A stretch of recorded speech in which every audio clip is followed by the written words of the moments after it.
Chef, tell us about what you're going to cook today. Well, we're going to cook a traditional Spanish specialty, a paella. It's going to be one of the staples at Tapastrie.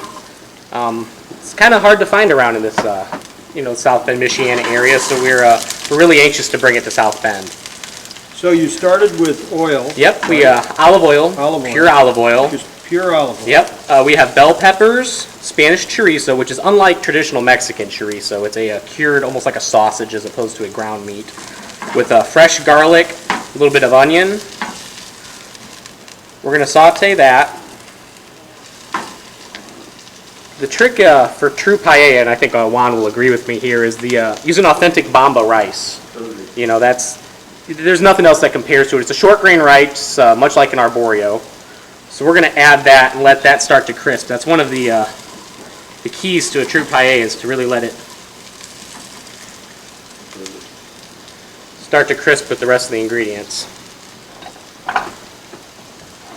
So how long does it take to prepare this dish? And when do in terms of the steps that you're doing now, well, how does one know to go to the next step? Well, once the vegetables start to get a little soft, you give the rice a light toasting. You'll usually smell it. It gets a little fragrant. Okay. The stovetop part's real quick. It usually takes about 40 minutes in the oven, depending on your portion. Okay. Traditionally in Spain, it's done over a wood grill. Right. That's the whole thing. But we're obviously using an oven here. The one key to paella is saffron. It's the most expensive spice by weight in the world.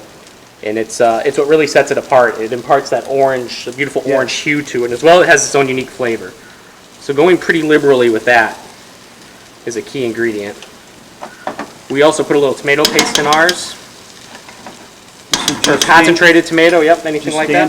Yep. Standard tomato. It adds a richness and a thickness to the sauce that really, it makes the paella eat very well. So how long have you been a chef? I've been cooking for about 7 years professionally. Yes, I worked in Chicago and then overseas, and then I'm here in South Bend. That's where I was born and raised. Terrific. So after we get to that point with the saffron, we're going to add our stock. It's usually a fish and chicken stock mixture.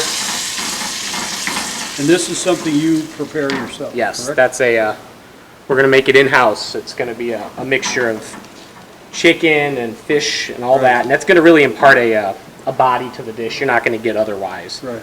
So, and then at this point, once we bring it up to some heat, we're going to add our shrimp to it. Our mussels we're going to throw in later so that they don't overcook. So we'll add our shrimp, and then we're going to put the entire dish into the oven. Okay. Then I have And how long do you leave it in the oven? usually about 45 minutes.